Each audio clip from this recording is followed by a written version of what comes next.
ওয়াকিমিস সালাহ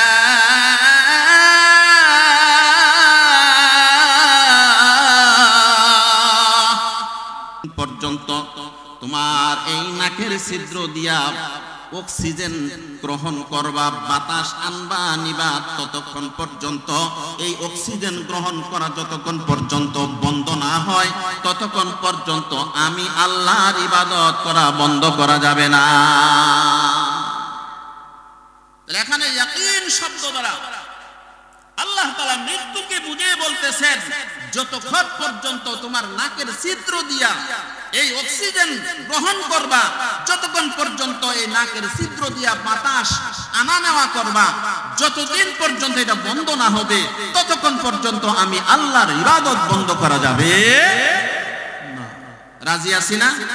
আমরাও করব ততদিন পর্যন্ত। বলেন ইনশাআল্লাহ, জোরে সরে বলেন ইনশাআল্লাহ। সম্মানিত বাবাজিরা আমার, 21 নম্বর পারা, প্রথম নাম্বার লাইন, সূরার নাম হচ্ছে সূরাতুল আনকাবুত। এই সূরার 45 নম্বর আয়াত আপনাদের সামনে আমি পাঠ করেছি। সুনানে আবু দাউদ থেকে 5184 নম্বর হাদিস আপনাদের সামনে আমি পাঠ করেছি। আমার এই আলোচ্য বিষয় হলো সূরাতুল আনকাবুতের 45 নম্বর আয়াত আর বিশ্বনবীর অসংখ্য গণিত হাদিস থেকে একখানা হাদিস আবু দাউদ শরীফ থেকে আপনাদের সামনে পাঠ করেছি। ইনশাআল্লাহ আল্লাহ চাহে তো আল্লাহ যদি বরকত দেন, আপনাদের যদি নেক নজর থাকে, নেক দোয়া থাকে, ইনশাআল্লাহ তাআলা এই আয়াত এবং হাদিসকে সামনে নিয়ে কিছু সময় আপনাদেরকে নিয়ে মুজাকারা করব, ওয়াজ না ভাই, মুজাকারা। আশা করি ধর্মপ্রাণ মুসলমান ভাই ও বন্ধুরা, বাবাজিরা, আপনারা এই আলোচনাটুকু ধৈর্য সহকারে বসে শ্রবণ করবেন। করবেন তো? জোরে বলেন ইনশাআল্লাহ। ওই যে বাবাজি কি জায়গা নাকি? আপনি কি জানগা? 80 বলবেন, 80। যদি অনেকক্ষণ যাবত বৈশা আছেন তো একে ধরতে পারে, প্রস্রাবে ধরতে পারে, ঠিক না? প্রস্রাব পায়খানার ব্যাগ হতেই পারে। এখন কিছু না বইলা যদি আপনি জানগা, তাহলে আমি বুঝবো যে আমার সাথে ওনার শত্রুতা আছে, ভালো লাগতেছে না, এই জন্য উনি চলে যাচ্ছে। এই জন্য যদি প্রস্রাবে ধরে তাহলে ছোট্ট করে এইভাবে এক আঙ্গুল দেখাবেন, ছোট্ট করে এক আঙ্গুল দেখাবেন, তার মানে আমি বুঝতে পারবো যে ওনার ধরছে, শিশি ধরছে। আর যদি বাচ্চাটা একটু বড়টা ধরে তাহলে 2 আঙ্গুল ধরবেন, 2 আঙ্গুল দেখাবেন, আমি বুঝবো যে না ওনার জরুরত, হাজত প্রয়োজন পড়ছে, হাজত ধরছে, এই জন্য উনি চলে যাচ্ছেন। আর যদি এখানে আরেকটা যুগ হয় তাহলে একটু দয়া করে 3 আঙ্গুল দেখাবেন। আরেকটা বুঝেন তো, তাই না? জি না, জি না। আরেকটা হলো বিড়ি খাওয়ার টক আছে না,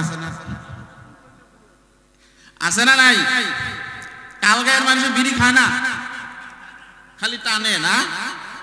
আল্লাহ তাআলা সবাইকে হেফাজত করুন, চিল্লায়ে বলেন আমিন।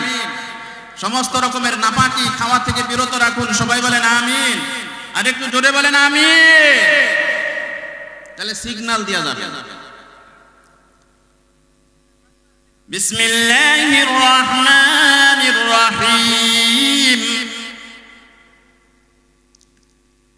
উতলু মা উহিয়া ইলাইকা মিনাল কিতাব।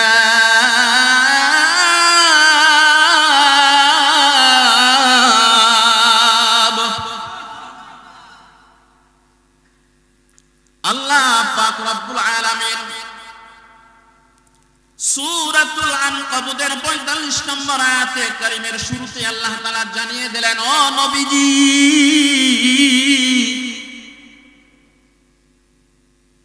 হে নবী, আপনি বলে দিন। নবী বলবেন কাদেরকে? কাদেরকে বলার জন্য আল্লাহর পক্ষ থেকে নির্দিষ্ট হলেন, আদিষ্ট হলেন? আল্লাহ তাআলা কাকে বলার জন্য আদেশ করলেন? নবীজি বলেছেন তার উম্মতকে লক্ষ্য করে বলার জন্য আমার আল্লাহ পাক রব্বুল আলামিন আদেশ করলেন, কুল, হে নবী আপনি বলে দিন, উহিয়া আপনার প্রতি যা আসমানি যে বার্তা, আসমানি যে মেসেজ আপনার প্রতি অবতীর্ণ হয়েছে সেটা হলো কোরআনুল কারীম। আল্লাহ তাআলা নবীজির উপরে কি নাযিল করেছেন? কুরআনে কারীম আল্লাহ তাআলা নবীজির উপরে নাযিল করেছেন। এই কোরআনকে উদ্দেশ্য করে আল্লাহ তাআলা নবীজিকে আদেশ দিলেন, হে নবী, আপনি বলে দিন, উহিয়া ইলাইকা মিনাল কিতাব, আপনার উপরে যে কিতাব নাযিল করা হয়েছে, যেই কিতাবটা আপনার উপরে অবতীর্ণ করা হয়েছে, আপনার উম্মত আপনি সহ সবাই যেন এই কোরআন তারা উদ্ঘাটন করে, এই কোরআন নিয়ে যেন ঘাটাঘাটি করে, এই কোরআন যেন তিলাওয়াত করে। বলেন সুবহানাল্লাহ। এটা হলো এক নাম্বার আদেশ আল্লাহ তাআলার পক্ষ থেকে আয়াতের ভিতরে। দুই নাম্বার আদেশ আল্লাহ তাআলা কি বলে শুনেন, ওয়াকিমিস সালাহ।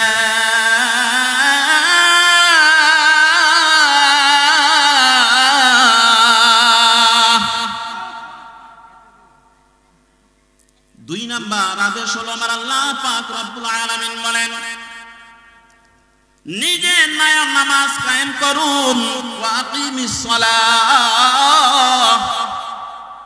আপনি নিজে নামাজের পাবন্দি করুন এবং আপনার উম্মতের নর নারী সবাইকে নামাজের প্রতি আপনি দাওয়াত দেন। আপনি নিজে নামাজ পড়ুন এবং আপনার উম্মতদেরকে আমার পক্ষ থেকে এই এলান করে দেন, তারাও যেন আমি আল্লাহ তাআলার বিধান 5 ওয়াক্ত নামাজ যেন তারা সময়ের প্রতি লক্ষ্য করে পড়ে। বলেন সুবহানাল্লাহ। তাহলে এক নাম্বার হলো কোরআনের সাথে সম্পর্ক করার আদেশ কে দিয়েছেন? একটু আওয়াজ করে বলেন বাবা, কে দিয়েছেন? দুই নাম্বার হলো যে তোমরা কি করো, নামাজ কায়েম করো, নামাজ কায়েম করো। নামাজ কায়েম বুঝেন আপনারা? নামাজ কায়েম কাকে বলা হয়? 18 নম্বর পারা, প্রথম নম্বর লাইন, সূরাতুল মুমিনুন। সূরাতুল মুমিনুনের প্রথম দিকে আল্লাহ পাক রব্বুল আলামিন এখানে কয়েকটা গুণের কথা আলোচনা করেছেন। মুমিনদের কয়টা গুণ থাকা লাগবে, তার মধ্যে তন্মধ্যে আল্লাহ তাআলা প্রথম আয়াতের মধ্যে বলেন যে মুমিনদের প্রধান গুণ হলো তারা নামাজের মধ্যে বিনয়ী হয়। সুবহানাল্লাহ বলেন। নামাজের সাথে তাদের সম্পর্ক হবে, মুমিনরা কখনো নামাজ ছেড়ে দিতে পারে না। আর আমরা কেমন মুমিন যে আমাদের ফজর যায় কোন দিক দিয়া কোনো খবর থাকে না, জোহর কোন দিক দিয়া যায় সে খবর নাই, আসর কোন দিক দিয়া যায় সে খবর নাই, মাগরিব ঈশা দিনের পর দিন নামাজ ছুটে যাচ্ছে, অথচ আমাদের মুমিন, অথচ নিজেদেরকে মুমিন দাবি করে, অথচ আমাদের নামাজের কোনো খবর নাই। চিল্লায় বলেন ঠিক ঠিক। আল্লাহ পাক রব্বুল আলামিন বলেন, কদ আফলাহাল মুমিনুন,